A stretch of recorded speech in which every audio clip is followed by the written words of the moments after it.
Niyati wa tartib, pasal atau berubah chapter yang berbeda. Chapter yang ketiga terkait dengan an-niyat. Apa itu an-niyat? An-niyat itu qasdu syai'. Qasdu syai' itu artinya menyengaja melakukan sesuatu.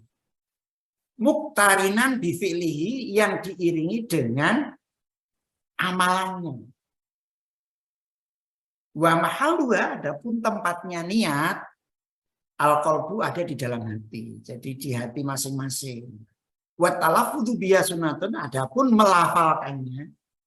Misalnya mau wudu, kemudian nawaitul wudu'a ila akhiril niat, atau misalnya mau sholat asar, usolli fardhu asri arba'a rakaat misalnya, itu melafalkan niat itu kalau menurut kitab fikih ini sunnatun adalah sunnah. Jadi kitab fikih ini masuk kajian kitab fikihnya Syafi'iyah. Jadi mungkin bisa jadi berbeda dengan kitab fikih yang lain, terutama yang Maliki ya. Waktu adapun waktunya niat inda ghusli awwali juz'in minal wajib. Nah, ini saya menduga tadi saya motong niatnya ini terkait sebelumnya ada bab terkait wudhu ini mestinya. Jadi dia mau mengatakan waktu niat itu pertama kali ketika kita membasuh muka dalam wudhu ya, di dalam wudhu. Artinya kalau di dalam kegiatan yang lain, kalau mau sholat, ya di awal sholat ketika kita mau angkat takbiratul ihram, niat. Apakah semua niat itu harus di awal dilakukan? Apa boleh kita melakukan niat itu di tengah-tengah jalan? Nah, ini pertanyaan. Nanti barangkali ada teman-teman yang mau jawab, kita simpan dulu pertanyaan. Kemudian, nah terkait niat. Niat ini menjadi bagian yang paling sentral di dalam kegiatan ibadah. Karena kalau ibadah tidak ada niatnya dan tidak mengikuti yang dicontohkan Rasul, ada kemungkinan ibadahnya itu tidak bisa diterima atau tertolak. Maka Imam Bukhari di kitab Sahih Bukhari menempatkan niat itu di bagian paling awal ketika beliau memulai menuliskan narasi hadisnya. Jadi innamal a'malu binniyat wa innamal likulli imri'in ma nawa faman kanat hijratuhu ilallahi wa rasulihi fa hijratu ilallahi wa rasulihi faman kana hijratuhu lidunya yusibuha aw imra'atan yankihuha fa hijratu ilallah ila ma hajar ilaih. Itu adalah sebuah hadis yang sangat terkenal dan saya yakin di antara kawan-kawan sudah banyak yang hafal dan sangat familiar dengan itu. Jadi segala sesuatu tergantung pada niatnya. Kalau kita hijrah, di situ menggunakan kata hijrah, artinya berbuat baik atau berbuat segala sesuatu yang membawa kemanfaatan bagi semua orang, banyak orang. Tapi diniatkannya bukan untuk Allah dan Rasulnya, tetapi untuk dunia yang dia kejar, tetapi untuk wanita yang mau dia nikahi, maka yang dia peroleh hanya sebatas dunia maupun wanita yang menjadi tujuannya, tidak lebih. Jadi pahalanya tidak ada di situ, tetapi niat duniawinya di depan.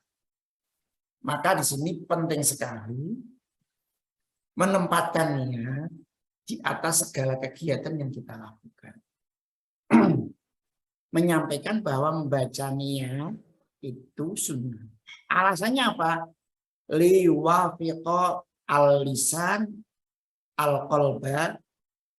Jadi karena menguatkan antara ucapan lisan ini dengan hati, sinkron. Kenapa? Kadang ada orang yang antara pikiran dan hatinya itu berbeda. Jadi hatinya mau pengen berbuat apa, tapi omongannya apa, beda, tidak sinkron. Nah, dengan membaca niat, misalnya nawaitu somagodin anadai fabisai Ramadan halisan akhiri niat, itu akan mensinkronkan apa yang dia lafalkan dengan apa yang dilakukan di dalam hati. Wa dhahaba ba'dul Hanafiyah, adapun sebagian Hanafi yang lain, wa ba'dul Hanabilah, sebagian Hambali yang lain, ila anna talaffudzu bin niyati makruh. Yang lain menyebutnya itu makruh. Jadi tidak berdosa kalau dilakukan, tetapi kalau ditinggalkan lebih baik. Wa qala al-Malikiyah bi jawazi talaffudzi bin niyah fil ibadat. Kalau Malikiyah mereka mengatakan itu jawaz, boleh, jaiz. Wal ula tarkuhu, tapi sebaiknya kata mereka tarkuhu, meninggalkan. Jadi mungkin kalau sebagian besar karena di Indonesia itu pesantren-pesantrennya mengikuti madzhab Syafi'i, maka kebanyakan tadi sebagaimana kitab yang kita baca itu hukumnya jatuhnya adalah sunnah.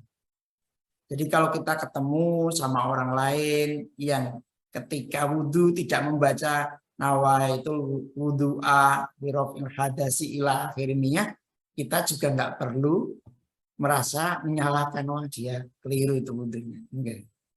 Bisa jadi dia sudah meniatkannya di dalam hati dan itu cukup. Karena sebagaimana tadi disampaikan, niat itu yang masyhur tempatnya ada di hati, bukan di lisan. Adapun untuk Imam Malikiyah ini mereka memperkecualikan illa al-waswas fa yustahabbu lahu at-talaffuz yadhhabu anhu al-labs. Kecuali orang yang sangat ragu. Wah, tadi sudah ini belum ya, lupa enggak ya? Kalau kita ini suka ragu, maka dari kalangan Malikiyah tadi mengatakan kalau begitu Anda punya alasan untuk melafalkan niat itu secara dohir, tidak hanya di dalam hati. Dari sumber yang lain ada Imam Asy-Syaikh Wahbah Az-Zuhaili. Beliau baru meninggal beberapa tahun yang lalu. Jadi beliau menyampaikan mahallu ta'yin atau tempatnya niat wa al-qaul bil ittifaq. Jadi tempatnya niat secara ittifaq atau kesepakatan para ulama itu adalah ada di hati. Wa yundabu indal jumhur wairul malikiyah at-talaffuz bin niyah. Namun juga dianjurkan yundabu dianjurkan dari di luar Maliki ya, untuk melafalkan niat. Tadi kemudian waqala al-Malikiyah, adapun orang golongan dari kalangan Maliki ya juzu at-talaffuz bin niyah, membolehkan melafalkan niat itu, tetapi wal ula tarkuhu fi sholatin aw ghairiyah. Tapi yang baik, yang bagus menurut mereka, baik itu dalam sholat ataupun ibadah yang lain, niatnya tidak perlu dikeraskan. Nah, ini menjadi pertanyaan bagi kita. Kalau begitu, lalu sumbernya apa? Ini para imam-imam ini kok mengatakan bahwa melafalkan niat itu disunahkan. Nah, salah satunya ada satu hadis begini. Jadi Rasulullah SAW pernah didatangi oleh malaikat Jibril. Malaikat Jibril itu berkata, "Qul umratan fi hajjah." Jadi malaikat Jibril mengingatkan Nabi, kamu niatlah berumroh di dalam hajimu. Artinya mengatakan dengan melafalkan, dengan kata-kata, bukan hanya di hati. Nah, di situ kemudian para imam, terutama ya dari kalangan Syafi'i. Syafi'i ini kan salah satu sumber hukumnya, beliau ini menggunakan metode kias. Kias itu artinya analogi. Jadi kalau di dalam peristiwa haji Nabi diminta oleh siapa dalam umroh di dalam haji itu Nabi diminta Jibril untuk melafalkan, maka tentu saja itu bisa dilakukan untuk ibadah yang lain. Kira-kira analoginya seperti itu.